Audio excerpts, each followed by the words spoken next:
એક ભયંકર ઘટના સામે આવી છે પુણેથી, જ્યાં કેતન નામનો વ્યક્તિ ટૂંક સમયની અંદર સિયા ગોયલ નામની છોકરી સાથે સગાઈ કરવાનો હતો.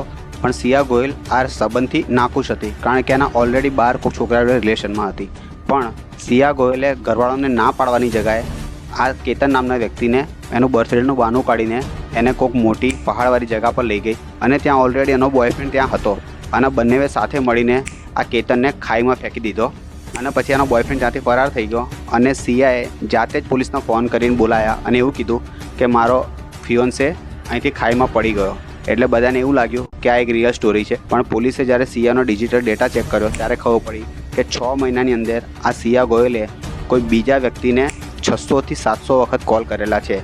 પછી પોલીસે ઇન્વેસ્ટિગેશન ચાલુ કર્યું અને સિયાના બોયફ્રેન્ડને પકડ્યો. એટલે સિયાના બોયફ્રેન્ડે બધું જ કહી દીધું જે સાચું હતું કે અમે બંને સાથે મળીને આ કેતનને ખાઈમાં ફેંક્યો છે. અત્યારે સિયા ગોયલ અને એનો બોયફ્રેન્ડ એ પોલીસ કસ્ટડીમાં છે. મારે તમે છોકરીઓને એટલું જ કહેવું છે કે જો તમે તમારા મા બાપે બતાવેલા સંબંધથી નાખુશ નથી તો તમે કહી દો કે મમ્મી મને આ છોકરો નથી ગમતો, કહી દો કે પપ્પા મને આ છોકરી નથી ગમતી, કહી દો કે હું કોઈ રિલેશનમાં છું, કહી દો કે હું કોઈ બીજાના સંબંધમાં છું. પણ આવું તમે બિલકુલ ના કરશો. આ કેતન બિચારો એને પોતાનો જીવ ગુમાવી બેઠો.